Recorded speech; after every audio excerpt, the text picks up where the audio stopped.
Hereditary is a new film that is still out in cinemas that both audiences and critics both really love.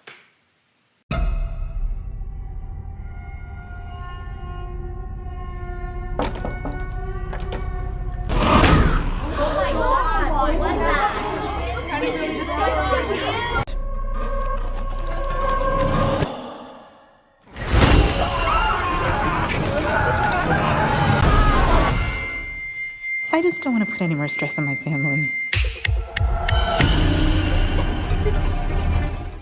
Why do you guys think that there's such a difference between audience and critics in this movie? Because I think the audience score is like 57% and the critic score is like 90% right now.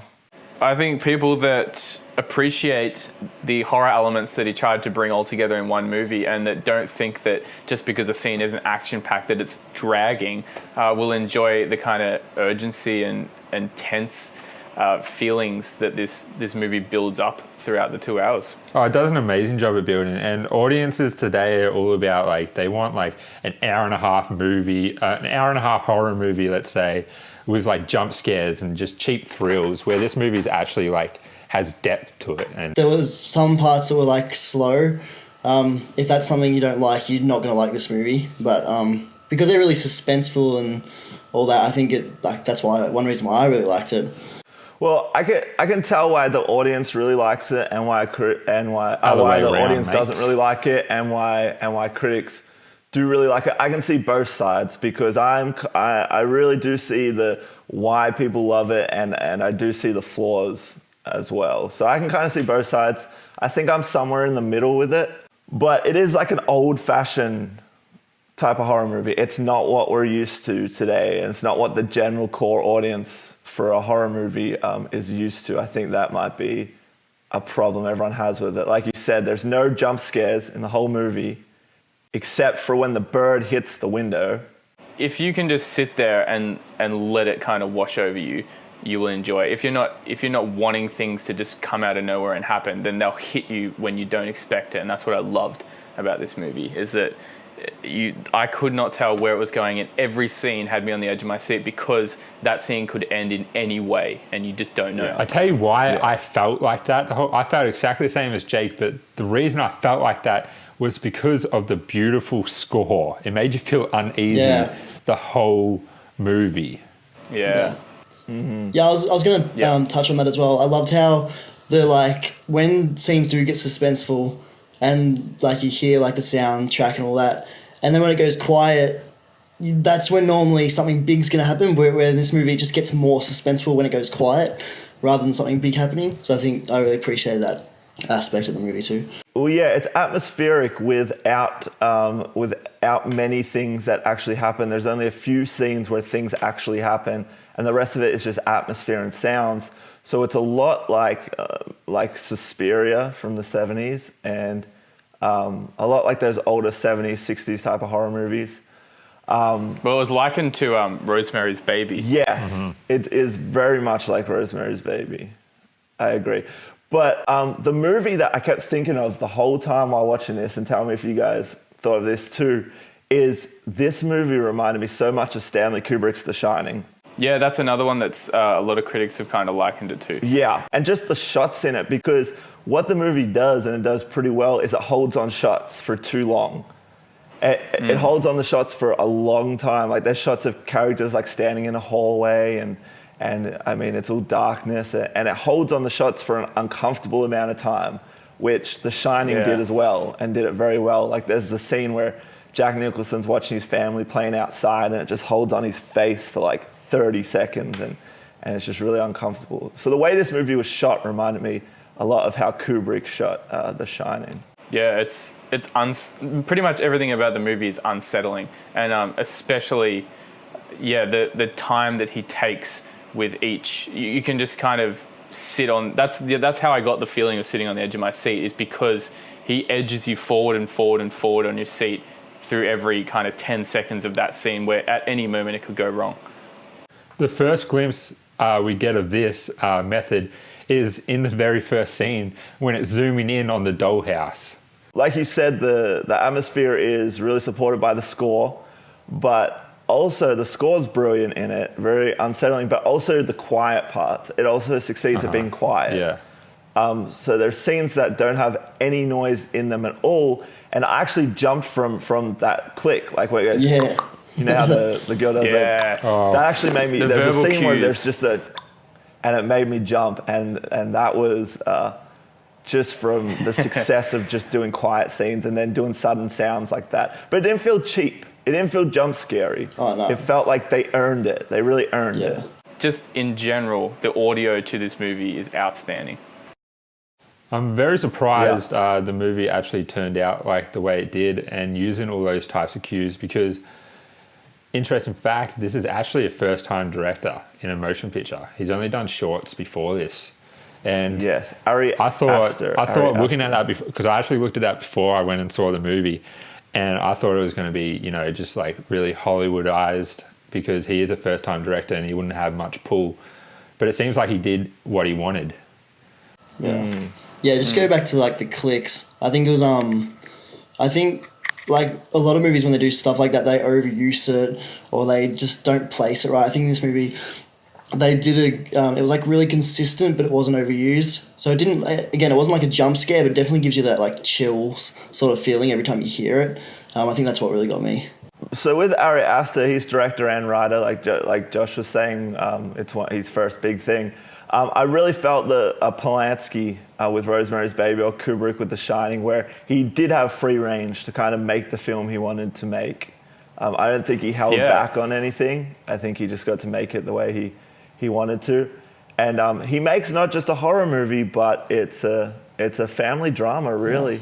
For sure. It's a family drama within a horror movie. I mean, you have Toni Collette's character, Toni Collette, playing Annie, who is the mother of this family, and she was pretty great in it. Yeah, she was. That's another thing that kind of surprised me about the movie, is that it does start off with its base so strong, focused on this family drama. You even have like the kids disagreeing with the mum. You have this background story of that she kind of scared them when they were little. You have them going to a party. Like, it's such just a normal family drama to start off with, and then I didn't expect the supernatural elements to come in at all. That took me by surprise. I have to say, Toni Collette, seriously, one of the best performances in a horror movie of all time. She was amazing. Yeah, she's very believable.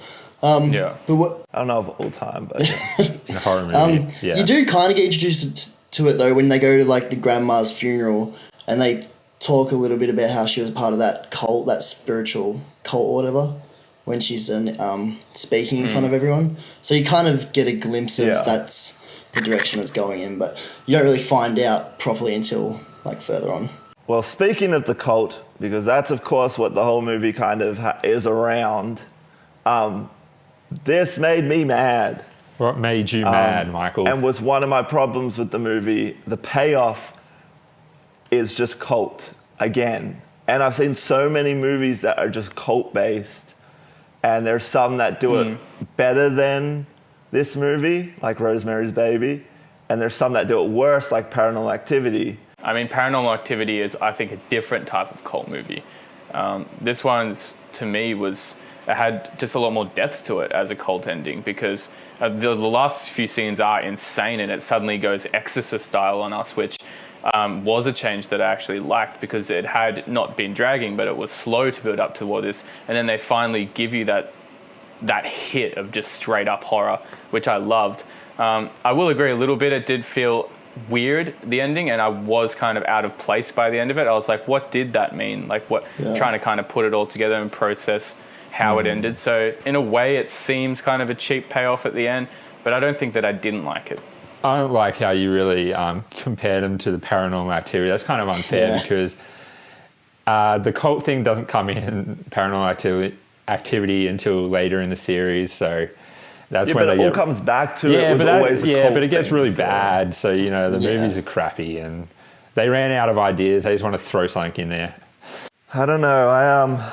The cult thing, it's just dry to me. I wanted some sort of like big twist that made me at the end think, oh, I didn't see that coming. Where it's just Well, I mean, when I think, what's the kid's name again? Peter. Peter. Yeah, I was about to say David. Peter. Yeah. Played by Alex Wolff in one of his first big roles. He did a great job. Naked Great Brothers job, great Band. Naked Brothers Band. Okay, Josh. Nickelodeon. Him and his brother. Cool. Naked Brothers Band. Yeah. Cool, man. Thank you for that Wow. information. Aaron told me that one. He's fantastic in that show. Yeah, him and his brother. And I Yeah. hate his brother. He ruined Death Note for me. That's just a side note. Yeah, and they're naked. Yeah. Anyway, Idiot. he's throughout the Sean? movie, like he's staring at that house thingy outside, like in heaps of scenes, and then it turns out to be that at the end, sort of thing. So I feel like there was a whole, like maybe, Turned out to be what? huh? You mean Turned out the to be what? treehouse? Yeah, like he's staring at it through the whole movie. It's like almost like he's curious to what's in there or something, and then it ends Well, isn't his in that mum in way. there the whole time sleeping in there? Yes, but was she? Was just she? with Yeah, the that's red what I mean. light? Like she could have been. Was she just sleeping in there, or was she having like some ritual thing done to her, or what was Nah, happening? I think We don't the mum know. wasn't a part. Well, I don't think so. Maybe, but in saying that, like there's no. No, because you see her sleeping. Yeah. Well, you see her sleeping for a couple of seconds, but so Millie Shapiro as Charlie, the little girl. She does a great job also, and the movie is full of just a bunch of great performances. I don't think there was any performance that fell flat, and she did a great job at like a creepy little girl.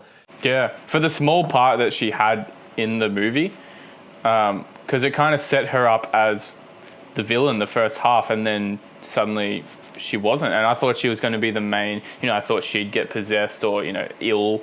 I thought she'd be there the whole movie, and I really liked how they just took her out. That shocked me more than maybe anything that I've been shocked by in a film in cinema. So spoilers, but Charlie, the little girl, does die about halfway through the movie. Or halfway. She gets her head like rams in. She's allergic to peanuts, and she ate some peanuts at a party she went to with her brother Peter, and her throat's starting to close up and whatever, and he's racing her to the hospital and sticking her head out of the car window to try and get some air, and it hits into a pole. After he swerves. It's pretty gruesome. Away from a dead animal.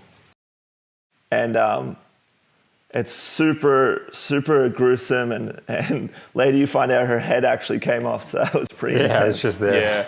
I mean, I loved that scene. The scene right afterwards when he stops and it's just him for about a minute. It just and doesn't know he's what to just do. processing that his sister is dead in the back seat.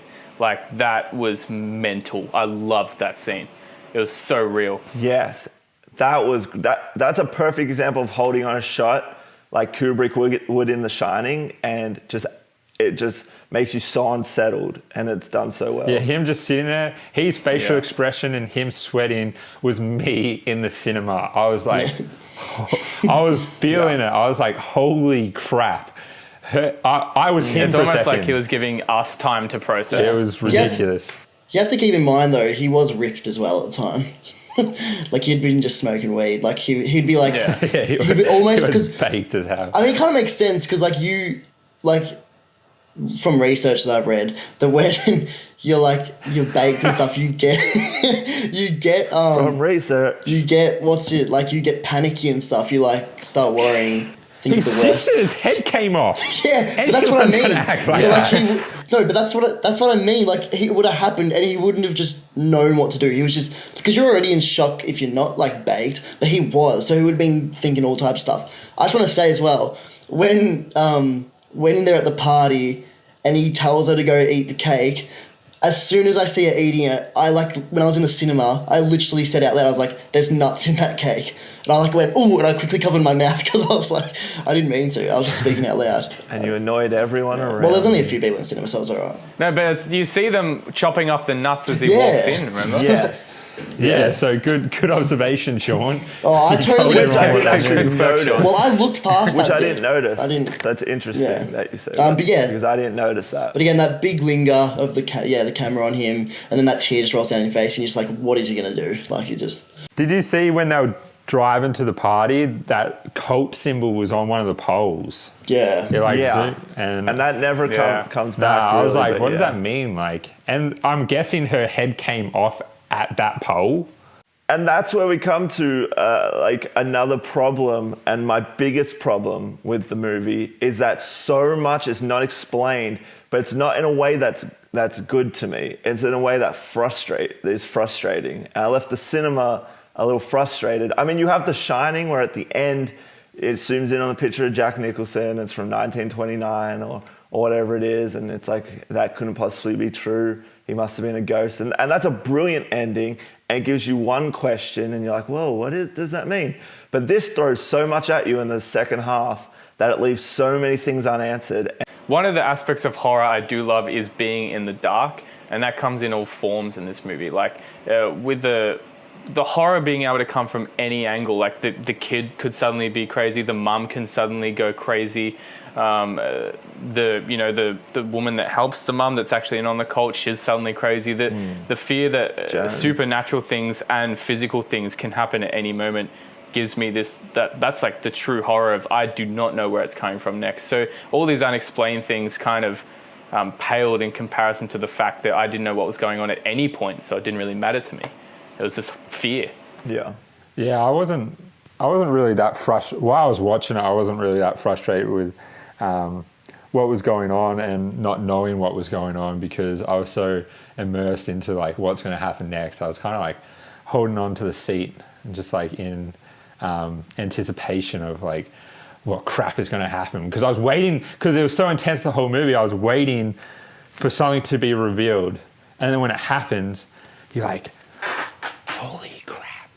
I wasn't too worried about that, like what Mike said, but because like through the whole scene, like each next scene, I was just like, I just had chills, and I was just like, oh crap, like what's gonna happen, like what's she gonna do, and especially in the sleepwalking scene, like when she sleepwalks and they like paint a little scenario, and then she's almost like dreaming that she's sleepwalking, and then she wakes up while she's sleepwalking, but she's still dreaming. Do you want to hear my theory about the sleepwalking?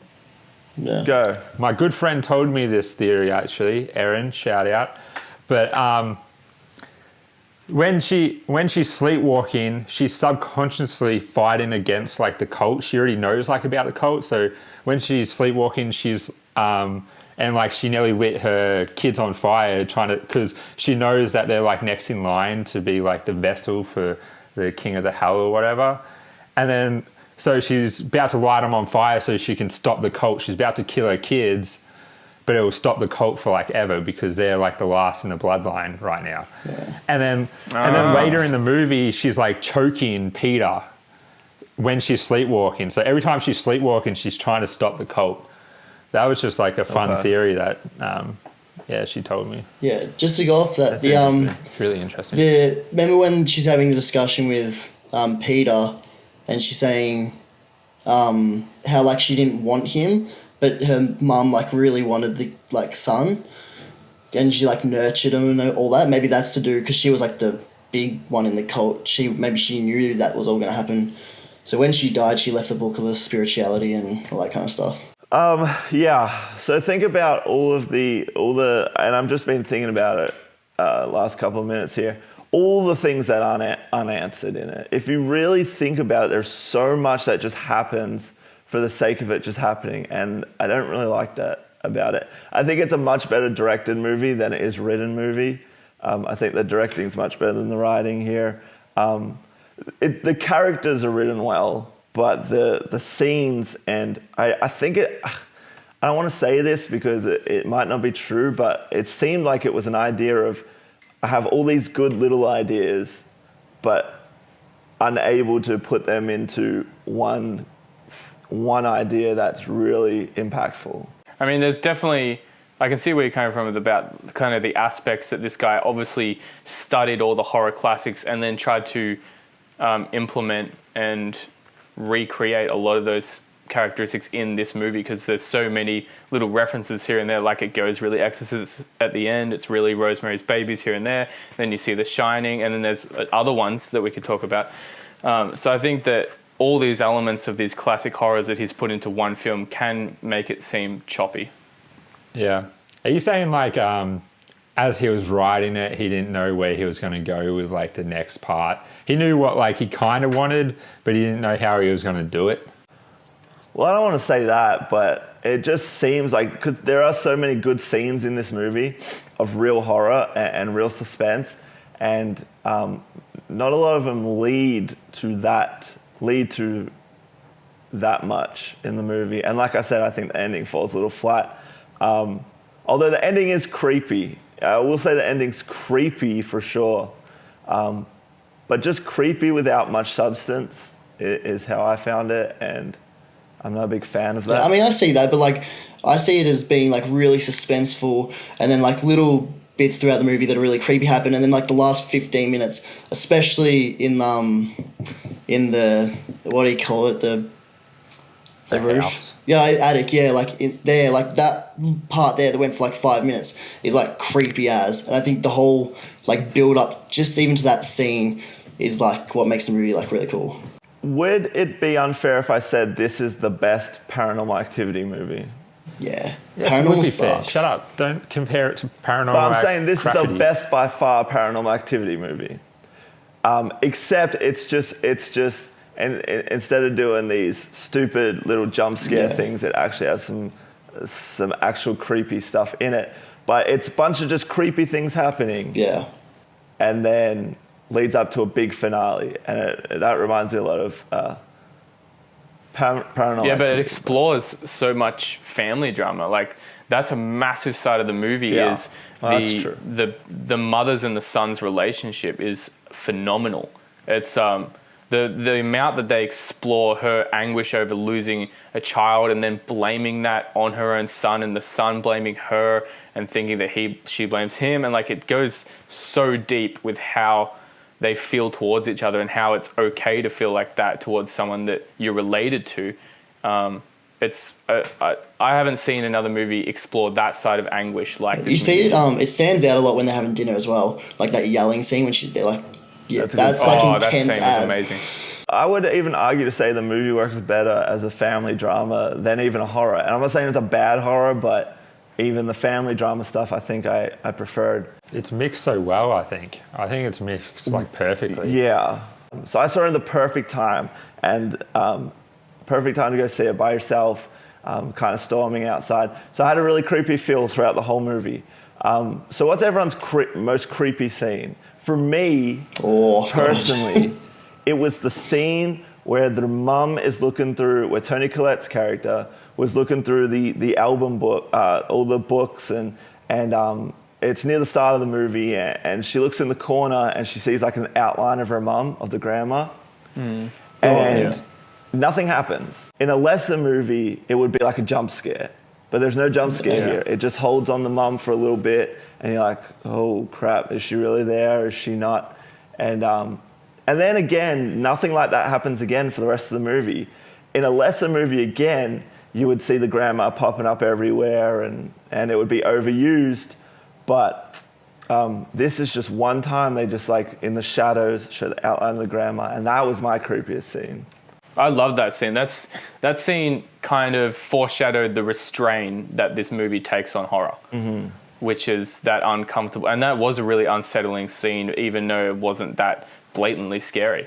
I think probably my most creepy scene is when she gets them downstairs to do the family Ouija board, and the girl inhabits her body, and the Peter being so scared of his own mum, who is now Charlie, kind of a vessel. That to me, because I was seeing it as for the angle of a son being scared of your own mother and being like, how do we stop this? What's happening? Being so confused. That was a super scary scene to me. Yeah, I love both those scenes. They're both creepy, but I think this will be a lot of people's, but it just stuck. This scene stuck with me the most. All you hear is that soaring sound, and you're like, "What the hell is that?" And then you hear some liquid like gushing and like hitting the floor, and like Peter turns around and he just sees his mum just soaring off her head with that piece of wire, and then my blood just splurting out. I was like, holy crap. Yeah. What is going on? Yeah, that was intense. That was intense. Yeah. Yeah, I agree with like all those parts were like creepy as, but yeah, I'm with Josh on that one. Like when that was happening, Like, I was like, what am I looking at right now? Like, I didn't know what to do. Around that scene, I looked over both my shoulders because I was like, I hope someone's not going to, like, scare me because this is really, it's, like, so uncomfortable to watch. And then even when he jumps out the window and you can still hear it and you're just like, oh, and you're just like, oh, and you're just like, oh, and you're just like, oh. And the scene right before that where she's upside down banging her head. Like, all you hear is banging, and then it jumps like to outside the attic, and you just see her upside down, just hitting her head. Like, oh man. Oh. Yeah. See, that was, it only lasts for like a few seconds. That was my least favorite, like, where she's like banging her head on it. That made me roll my eyes. I'm like, now we're going into modern day, just over the top. I think that was a perfect line. I think they've built it up. They've built it up for 90 minutes. They can't just have one bit where she's going psycho. I mean, yeah, but she don't have to. I mean, a little over the top. I mean, she could have gone crazy. I mean, you don't see Jack Nicholson climbing on the walls and stuff in The Shining, which I've compared this movie a lot to The Shining, but I mean, The Shining is a much better movie than this. But you do see him whack a door down with an axe and go, "Here's Johnny." So let's explain like the overall plot here a little bit. So there's the grandma dies, the grandma of the family, Toni Collette's mum, and that creates kind of the whole family drama and the dealing with loss within the family. You've got Gabriel Byrne as the dad, who we haven't really talked about, but he's of Usual Suspects fame. He's Keaton in The Usual Suspects. And I think he's very underrated. And in this movie, I think his performance will be the most underrated because he's great in this from the start where he's very supportive as a husband to the end where he pretty much thinks Toni Collette's a nut job. He does a great job, great character development by him. So then creepy things start happening. Obviously, we all think the grandma's a part of it somehow. Toni Collette meets this woman, Joan. I recognize you from your mother. What? She isn't gone. Who, I don't know about you guys, but I thought was pretty obvious was going to be a part of everything. So... I mean, she wasn't super obvious to me until the coincidental meeting started happening because she plays that role of that caring about random people kind of role amazingly to me. She was so warm and affectionate, and she had me fooled until a fair way in. So this Joan woman is part of this cult, which we find out later on, which I thought was kind of obvious. But she tells Toni Collette's character that, you can communicate with Charlie again, which was the little daughter that died. Toni Collette's little daughter that dies about halfway through the movie. You can communicate with her again. All you need to do is do a seance. And that always means good bad idea. news. I don't know what idiots. I don't know why characters always keep doing this in movies. It's never a good idea. One thing that got me with that is that she said that a medium came over to her house and then all of a sudden she was a medium when she went to her house and it wasn't really explained that she could just do it. Well, the medium taught her how to do it, I guess, is kind of what she was trying to imply. Was it just a lie? It was a lie. The whole thing's a lie. Oh, yeah, it was a lie. Yeah, that's why I was like, I don't understand, because she said a medium came to her house and then when Annie, I think the character's name is, goes over, all of a sudden there's no medium. She just does it. And I was like, all right. Yes, but... Well, she said that she taught her how to do it, and it's simple. Oh, okay. I must have missed that bit. The Joan character, Ann Dowd's character, is implying that the medium taught her how to do it. She knows how to do it. But there was never a medium. No, there was never a medium. Oh, no, yeah. That's a lie. Yeah. So Toni Collette tries this seance with her family, and that's what invites the demon in, I guess is what's happening. That's what invites the demon in. Then that's where things really start going crazy, right? Things really start going wild from here. And yeah, I mean, it's been built up to that stage of all these little things happening, the bird hitting the window. Another very creepy thing was Charlie ripping the bird's head off with scissors and then putting that onto her structures, which is kind of, it was cute in a way, like she's trying to imitate her mum who makes these little structures as well, but just in this super creepy way. Cute in a very creepy way. The fact... Yeah, in a very creepy way. But I mean, the fact that she was so hard to communicate with, I think is what really set up Charlie's scariness, is because no one could get through to her on anything. And it's just like, is she even this mother's daughter? Like, It was weird. But I think, the whole build up to where it gets crazy is what makes the craziness so good, because the craziness is still so restrained. Yes, it was weird. I think weird is a perfect word for the movie. Yeah. Very weird. What?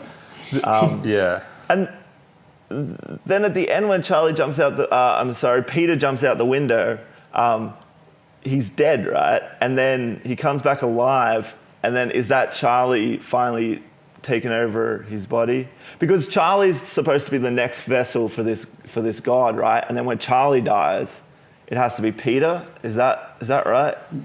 Yeah. Well, no, they didn't want the body. They wanted the body of a male because of the king of Hell's, or the seventh king of Hell, I think it was. It's better if it works with a male body. So when Charlie died, they needed Charlie's spirit to inhabit Peter's Why did they body, need Charlie's spirit though? Why Charlie? Because she was the vessel, I think. But that's why she makes the comment earlier on in the movie, Grandma always wanted me to be a boy. Yeah. Yeah, that's what I was talking about before. That? Huh. That's smart writing too. Bravo, Ari Aster, bravo. Going back to that seance scene, that is the point of movie where you're like, all right, this scene separates the two movies. It goes from intensity building up to this scene, and then after this scene, it's like, holy crap, what am I watching? Yeah. So it's slow atmosphere building, and then all hell breaks loose. Which I prefer the parts before the seance. I like the build up and the end. The end is what falls flat to me. The end is what leaves a bad taste in my mouth, which a lot of people might agree with, but it's the last 30 minutes of the movie that bring the movie down for me. I mean, I enjoyed the change of pace because it is so slow the first 90 minutes. Not to say I didn't really enjoy the way they built it up, but I still then enjoyed how they changed it up. So I think you've got all these beautiful horror elements in the first 90 minutes, and then he's just like, all right, let's give it to him now. They've been waiting, let's give it to him, and I loved that. And it was too little too late for a lot of audiences. And I think that's why the score is so low. So, does anyone have any final thoughts on Hereditary before we give our out of 10 score? Anyone have a final thoughts? So it's way up there for me, and I think that's just due to the score. The score was amazing, and it literally had me from the opening scene. Me and Josh saw it together, and we're just straight away, we're like, we're already ready to go. Like, it sets you up. Yeah, like Jake said, we saw it together, and literally after the movie, we didn't talk for 15, 20 minutes until we got in the car driving home. We're just we're scratching our heads like, holy crap, what did we just witness? But in a good way, we really did enjoy it. And like he said, the score keeps you on your toes the whole movie. It's brilliant. It really is. I can't remember the last time I saw a movie where I was actually had the chills for the whole entire movie. I've never had a movie where I've actually looked behind me to make sure nothing's going to happen to me, especially in those last 15 minutes. I actually was like, no one come near me right now, because I was like, if someone touches me right now, they're going to get a punch or something. For my final thoughts, I did enjoy it. It definitely feels like an older horror movie. It's got great atmosphere and a great score, like you guys said. It's very Rosemary's Baby, very Shining. I got some elements to Exorcist, like you said. And I mean, overall, I did enjoy it. So I would recommend it. But now it's time. I think go just ahead, real quick. I think say it, Sean. No, I was just gonna say. Go, Sean. Tell him. Guys, no, I was just I'm telling him. No, I was just gonna say for a modern day horror, it is quite refreshing, not just to see the same crap all the time. It's original. Like a nice cold Mountain Dew. Yeah, Mountain Dew, please sponsor us. This movie's a Mountain Dew. It's a Mountain Dew. We need the sponsor. It's original. Please. We have 30 subscribers. Yeah, one of them's Mountain Dew. Yeah, one of them's Mountain Dew, yeah. Final score time. Let's do the final score so we can tell the people what we really think. Jake, give us your final score out of 10. This is what we do at the end of our reviews, everybody. Out of 10 scores. Very original. Very brilliant. All right, my out of 10 score for Hereditary. As I said, it's been my favorite horror movie of at least the last, I reckon, probably 5 years, and it's probably up there with my all times. I loved it. The score was amazing. When I do out of 10s, I rate them at 10 to start off, and then I take down points for the faults that I find. I find that a good way to rate a movie. So with this, I really couldn't find a lot of faults. The performance was amazing. The score was. The pacing of the movie I enjoyed a lot, although I know why some people wouldn't. So my out of 10 is a 9 out of 10. Ooh, Dang, that's really high. Takeaway points for faults, and there's not many faults. So a 9. Wow. Wowie. For me, it's going to be high. After I see it again, I don't know if it'll be this high, but there hasn't been a really good horror movie since, The Conjuring? So, yeah, I'm used to, really bad horror movies. Bye, man. Yeah. Truth or Dare. That was a great film. Yeah, good movie. I love that film. So with horror movies, this one made me feel, it gave me a little bit of hope. And for that reason, it's an 8 out of 10 for me. Well, it's a hopeful movie. It's all about hope. It's all about hope. Yeah. Yeah. 8 out of 10 for Joshua. All about hope for the 7th King of Hell getting another vessel. Yeah, so we haven't actually seen a really good horror movie besides the last one, which was Grave Encounters, the first one. No, just joking, guys.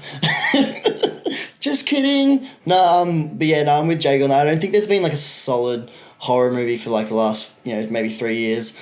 But this one really got me. Everything from the score and environment, the build up to the silence. So yeah, I really enjoyed this movie. So I'm going to give it an 8.4. Wow. So I guess I enjoyed this movie the least out of everyone. Oh, everyone knew you would. Yeah. that's a given.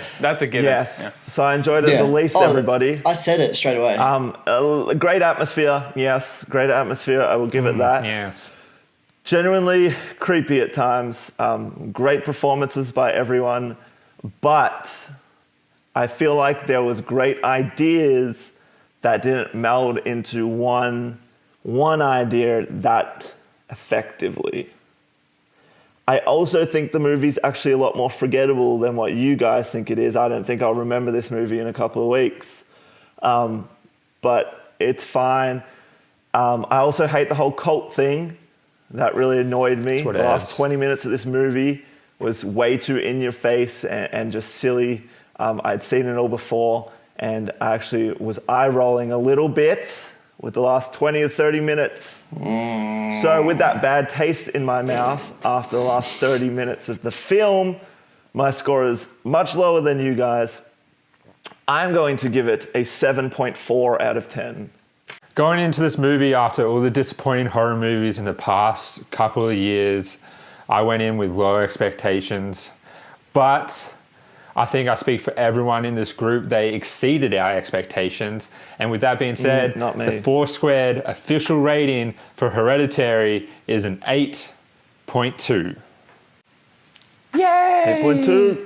Woo! And our MVP for the movie is Toni Collette. Toni Collette. With an outstanding performance. One of her best. Very great. Pre-rehearsed that and came up with that together. Toni Collette. Yeah, no one just yelled that out. No one just made that up on the spot. We made that as a group. I will flow with it. Toni Collette. But I'm okay with that because she was amazing. Yes. MVP. She was very amazing. MVP is the wire that cut her head off. MVP. Review over. Alright guys, that's a wrap for our review on Hereditary. If you like this video, make sure you give us a thumbs up. Want to be a part of the FourSquared community? Hit that big red subscribe button. And ding ding ding, you know what it is. Hit that notification bell to be updated on our newest content. Alright, drop a comment below saying what was your creepiest moment of Hereditary, and tell us who you think was the star performance. Guys, hit that Instagram, the Facebook, the Twitter. All the information you need is in the description below. Woo! And we will see you guys on our next episode, which will be Sunday night for our weekly news episode. We'll see you then. Bye. Dance.